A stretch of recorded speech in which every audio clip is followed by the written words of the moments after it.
Yo, what is up YouTube, man? Today we are talking about my favorite takeover in NBA 2K22 Next Gen, and that is ankle breaking shots. Now this takeover does exactly what the name is. It breaks people's ankles, and it also helps you hit step back and spin jumpers. Now that's not most people's playstyle, but if you do like doing spin jumpers or step backs, this also helps, especially after the ankle breaker animation. Now if you're trying to maximize getting ankle breakers, you definitely want to have on the badge ankle breaker and space creator for when you're doing those step backs.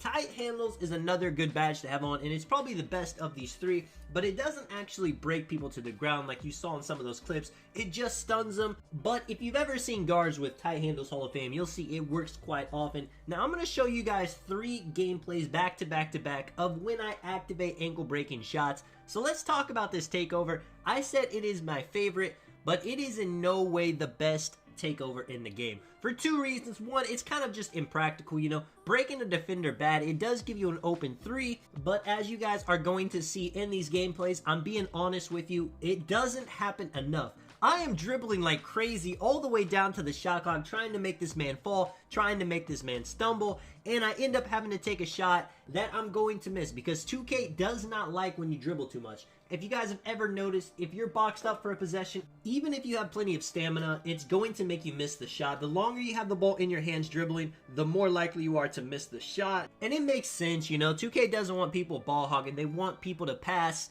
But, you know, in something like 1v1, if I got this takeover on, I am really trying to break. You see, I do get him right there with the step back. In this first gameplay, I'm actually getting some nice ankle breakers. You may be watching this one and thinking, okay, I definitely should put this on. All I gotta do is get takeover, and I'll be dropping people to the ground. But the truth of the matter is, it's rare animations. Check this out, though, right here. You know, I'll do a little behind the back. There's different animations that break people, too. Super spin, heat drops. That is the animation I love to get, but it's hard to do consistently. So I'm gonna go ahead and let you guys know. If you're wondering, is this one of the better takeovers you should put on your player?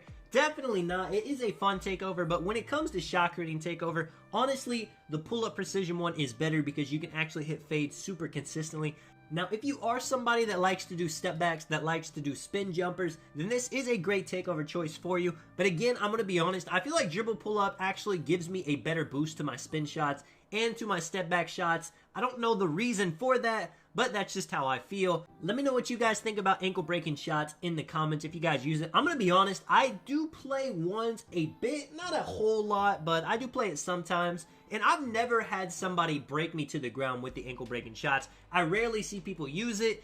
Maybe that's just because Sharp is so much better. Sharp takeover is always overpowered no matter what 2K it is. But especially on this 2K, people love getting Sharp takeover, run into the paint and dunking all game because you have to play them high. And it's a lot easier to balance having really high shooting like 80s, 90s three-pointer with a decent dunk. It doesn't have to be contact dunk. 75, even 65 is plenty. Me doing all kinds of moves, moving step backs, spin backs, snatch backs, everything that could possibly get an ankle breaker. Again, for this video, I am going out of my way to try to get ankle breakers. Another problem too is sometimes the defender just cannot stay in front of you, or by the time you get takeover, you know, you might have a big lead. They don't even care to play defense. They would rather you just shoot open threes, get open dunks, instead of running the risk of getting broken.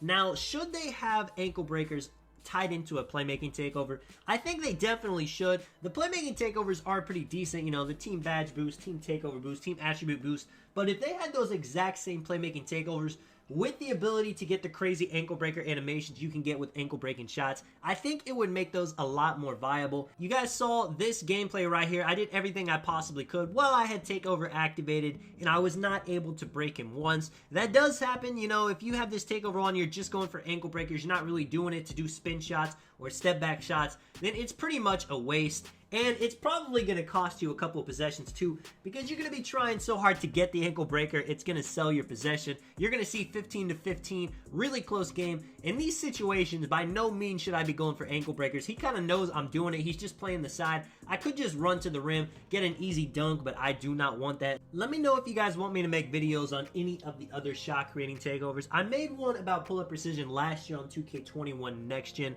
but I haven't done it this year. And pull-up precision is actually pretty overpowered. People sleep on it a lot. Right here, this game is coming down to the wire. I let him take an open three. For what reason, I have no idea, but now he's got the big lock takeover. Now, lock takeover, I feel, doesn't make any difference. I can still get a crazy ankle breaker on him. I can still get a stun animation, or, you know, I can just get no animation, but that's not the lock takeover. That's just the takeover failing me. I break him right there with the 720 spin. That seems to be the move that works the most consistent. Fade it to the mid-range, nothing is working. 19 to 18. It is a tricky conversation, you know. If ankle breakers were super consistent, and then people would say it takes no skill, but it's also exciting to see people do that. This man tries to hit me with the crazy crab animation right there. I got my last chance here. Let's see what we can do. Step it back. You're gonna see what happens. I actually get him a fallback right there, but I try to do the step back, pull my stick back. It doesn't give me the shot. Let me know if you guys enjoyed the video, man. This is Tonic. I'll catch you guys in the next one. I'm out. Peace.